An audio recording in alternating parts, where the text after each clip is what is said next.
actores protagonistas de la educación, que es el profesor, y por eso lo invitamos, pero muchas gracias por estar acá con nosotros. No, gracias a ustedes, chicos. Aparte, es poco común hablar de educación que no sea de los grandes medios de comunicación. Convengamos que la realidad es una construcción cultural y en general es una construcción desde el poder. Está relacionada con el poder dominante. Aquellos que plantean que la educación es absolutamente bochornosa o aquellos que plantean que la educación anda perfecta, son cuestiones de poder y se hace desde intereses y desde poder. A mí me parece que es interesante y creo que es un debate que la sociedad se merece. No estamos hablando del futuro, los jóvenes no son solo el futuro, son el presente. Totalmente. Estamos hablando de la construcción colectiva de una sociedad mejor. La educación debe tener algo que ver con eso. Y hoy no hay debate sobre eso, la verdad, María, no lo hay. Tenés posiciones muy cerradas y antagónicas. Algunos que hablan de volver a la escuela de la década del 60 y del 70, una escuela expulsiva que era para una élite, o aquellos que plantean que la escuela es prácticamente un depósito de jóvenes y que por ser inclusiva se tiene que aceptar cualquier situación. Por lo menos a mí me vas a encontrar en un lugar, no sé si equidistante. Yo adhiero a muchas cosas del proyecto actual, me siento parte del proyecto actual. Como todo proyecto hay continuidades y rupturas. Creo que en educación nos cuesta romper con la visión de los 90. Es muy claro que nos cuesta. Cuando digo nos cuesta, les cuesta a la dirigencia política y nos cuesta a los actores, les cuesta a los padres. Por lo tanto, el pibe es un producto cultural de todo eso. Creer que los pibes son una manga de vagos es absolutamente imposible de sostener. No es verdad eso. Así como creer que todos los docentes no tienen vocación. Me parece que si ustedes tienen ganas de charlar de educación, hablemos desde otro lugar. Claro. En todo eso. Es un fenómeno social apasionante y cada uno va a tener una parte de la verdad, digamos, en todo esto. Cuando hablábamos cuando comentaba al principio que la educación acá en la Argentina, y vos me corregís si me equivoco, nació como justamente una intención de formar una identidad nacional en donde se buscara una homogeneización de los chicos, en donde cada uno tuviera esa idea de equidad, que quizás hoy no funciona de la misma manera. Me parece que justamente tiene que ver, digamos, que hay otra de las funciones que tiene la educación, que es la de interpelar a los chicos, a producirla. Digo, ¿cuál? Convengamos, María, que Sí. a ver, el sistema creó la educación como una institución para reproducirse a sí mismo. La educación no fue pensada originalmente por los sectores dominantes como una herramienta de liberación ni personal ni de la sociedad, sino justamente la idea era generar distintos niveles de educación, una educación de élite para los dominantes y para las generaciones de dirigentes, y otra educación más pobre para los sectores trabajadores. Algunos, en mi caso en la década del 70, en el medio de la dictadura, decidí ser docente para resistir esa dualidad. Yo pienso que la educación puede ser un mecanismo de resistencia, un mecanismo de opresión, pero no fue pensada para esto. La educación fue pensada para otra cosa. Y hoy estamos en el medio de una discusión, llevamos 30 años de democracia y la educación, sobre todo, yo soy docente de nivel medio, no se enteró todavía. ¿No? Creemos que la educación de nivel medio ha dejado atrás la dictadura porque no hay amonestación. Claro. Y es muy poco eso. Las relaciones interinstitucionales siguen siendo muy parecidas, las situaciones de poder siguen siendo muy parecidas. Vos pensás que en educación vos acumulás puntaje por edad, es una gerontocracia. O sea, yo soy docente de sociales, vos también, yo tengo más puntaje que vos porque tengo 53 años. Y no me parece tan justo eso. Si la educación está llena de injusticia, el docente es un producto de todo eso. Hay pocos bolsones de trabajo en el sistema capitalista más explotadores que el docente. Pensá esto, vos tenés una materia hace 25 años, no sos titular, esa materia la perdés, el Estado no te paga indemnización. Estamos totalmente, ni Menem soñó como semejante flexibilidad laboral. Sí, y una complejidad además, totalmente, ¿no? de las problemáticas. Totalmente. Entonces, ¿vos qué tenés en el sistema educativo? Se recibe órdenes de una política educativa y se reproduce hacia abajo. Entonces el docente, que es casi el último eslabón de todo eso, o reproduce o resiste. No creo que haya otra posibilidad frente a esto. Algunos lo hemos intentado resistirlo, fuiste estudiante mía, dirás cómo me fue. Y otros, y para subir en el sistema, para escalar en el sistema, tenés que acoplarte a los mecanismos de reproducción y reproducirlo hacia abajo. ¿Cuáles son los espacios de debate y de reflexión que tienen los docentes? Cuando vos me dijiste venir acá, es más, hoy te puse, no tenés nada para agradecerme. Porque en general, ¿qué es lo que se plantea? El docente no tiene capacidad para analizar el sistema educativo hacia arriba de él. O sea, ¿qué puede analizar el profesor de historia? El aula. Me encanta analizar el aula, es mi realidad cotidiana de trabajo, como a ustedes les debe gustar analizar cómo está dentro de la institución de Radio Nacional. Pero yo como trabajador tengo todo el derecho, y además me formé para eso, para analizar mi estructura hacia arriba. El docente prácticamente no lo hace, no se lo deja hacer. Claro. Es un sistema muy autoritario. No hay un marco institucional que le permita un feedback. No lo hay, no hay devolución de esto. Yo ya llevo 3 reformas, 4 reformas educativas. En ninguna de las reformas hubo real participación. Vos me preguntás por qué las reformas educativas fracasan.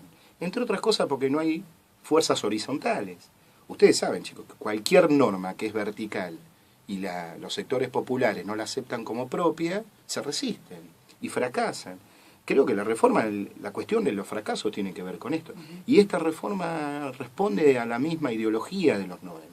Acá el kirchnerismo no rompió con el neoliberalismo de los 90. No lo rompió. ¿Cuál es el diagnóstico que hace casi toda la dirigencia política de por qué la educación está mal? Porque los docentes son ineficientes. ¿Por qué había que privatizar YPF? ¿Por qué era ineficiente? ¿Por qué había que privatizar los teléfonos? El discurso de la privatización tuvo que ver con eso. Se vaciaba las empresas estatales, la hacían ineficientes de verdad, y después la privatizaban. Con educación no ha cambiado, ese discurso no ha cambiado. Pasa que si nosotros tenemos que tomar por qué la educación anda mal, nos tenemos que poner a hacernos responsables. Los chicos son una responsabilidad de las generaciones anteriores, y nos duele eso. Y además hay otra cuestión, que ya la educación no se circunscribe solamente al aula, sino que empiezan a haber otras prácticas educativas que la trascienden. Y en ese lugar no hay, digamos, cómo el docente puede o incluirlas, no hay herramientas para eso, no hay infraestructura para eso, ni que hablar, que recién hablábamos de los 90. Y no hay formación tampoco. Claro. Y no hay formación. A mí me parece que hay muchos paradigmas que se nos han caído. María, vos no hace tanto que terminaste el secundario, y vos pensás, cuando vos terminabas la facultad hace 20 años atrás, entrabas al sistema. La salida de la facultad, el título universitario, era una puerta de ingreso a la clase media alta privilegiada. Hace 40 años atrás, el nivel secundario te hacía ingresar a la clase media. Como hace 100 años atrás, era el nivel primario. Ese paradigma se cayó. Sí, ahora hay que ser un especialista, un técnico que encima se corre de la visión macro de la sociedad y termina siendo un técnico con un super posgrado con 45 tenemos que años. Pensar hay una sociedad que la tenemos que repensar con otros paradigmas, y nos cuesta. ¿Qué le hemos enseñado siempre a los pibes? La división internacional del trabajo, las materias primas, eran los países pobres, las industrias, eran los países ricos. Hoy tenés países industriales pobres. Entonces ese paradigma se te cae. El paradigma de voy a la facultad, ingreso a la clase media alta y soy parte de los sectores dominantes, cayó. Sí. Cayó. Eso le rompe la legitimidad también. Totalmente. Porque digamos, antes parecía una puerta, un trabajo. Y la escuela pensada como seleccionador de gente. ¿Se entiende, no? Sí. Quiénes van a entrar y quiénes no en el futuro mercado laboral. Eso ya no está mal, no existe. El tema ¿cuál es? No pudimos romper con ese paradigma. Por eso el vaciamiento en las ciencias sociales. Hoy las ciencias sociales, en la nueva reforma prácticamente desaparece historia. Te doy algunos datos y lo charlamos. A ver, hoy un chico termina su secundario con 5 o 6 veces más horas de inglés que de historia argentina. Yo no estoy diciendo que no se dé inglés. No, se comprende lo que está diciendo. Se busca un perfil de formación. Se busca un perfil. Hoy la semana pasada Cristina, a mi parecer, acertadamente dijo, la peor dominación es la cultural. Totalmente. Estamos totalmente de acuerdo. Listo. Sacan las materias que tienen que ver con cultura de la escuela secundaria. Esto está pensado para que en un futuro justamente... la palabra dominación por ahí es medio fuerte, pero creo que apunta un poco a dominar hacia a la media o a la masa. A ver, está bueno, podemos charlarlo y vamos a argumentar en favor de distintas hipótesis. Mi sensación primaria es que la dirigencia política, incluido nosotros, la dirigencia política no son solamente los diputados, senadores. No, por supuesto. La dirigencia política son los adultos, parte, actores activos de una sociedad. No tenemos ni idea qué hacer con los jóvenes. Nos debemos ese debate. No solo adentro de las escuelas. ¿Qué elegimos en Esquel como reina?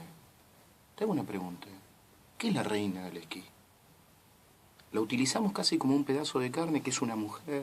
La ponemos en un lugar determinado. La sociedad en sí, los adultos, nos debemos un debate de qué hacer con los jóvenes. ¿Ustedes salen los sábados a la noche? Sí, yo- De vez en cuando. Listo. ¿Ustedes ven lo que se le vende a los pibes? Cuando se le vende, literalmente lo digo.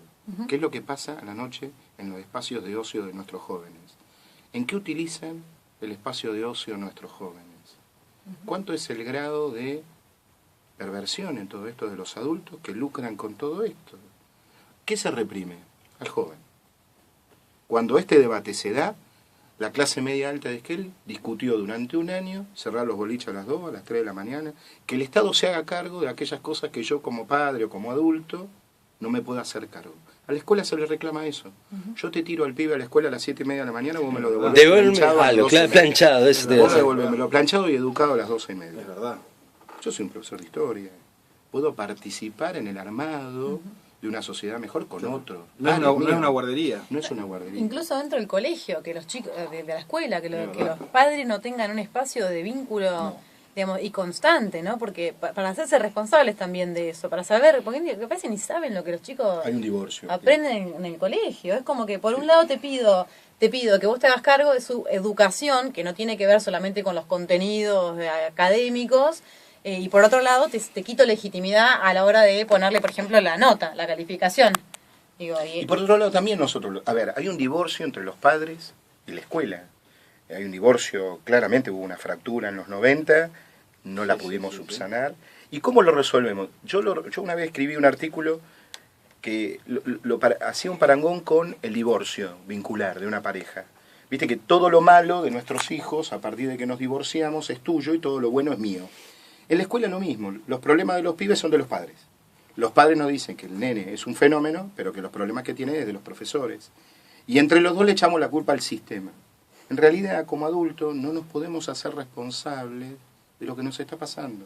Nos cuesta porque nos duele, aparte, María. Nos duele. A los que venimos de la dictadura, cualquier concepto de autoridad nos suena a autoritarismo.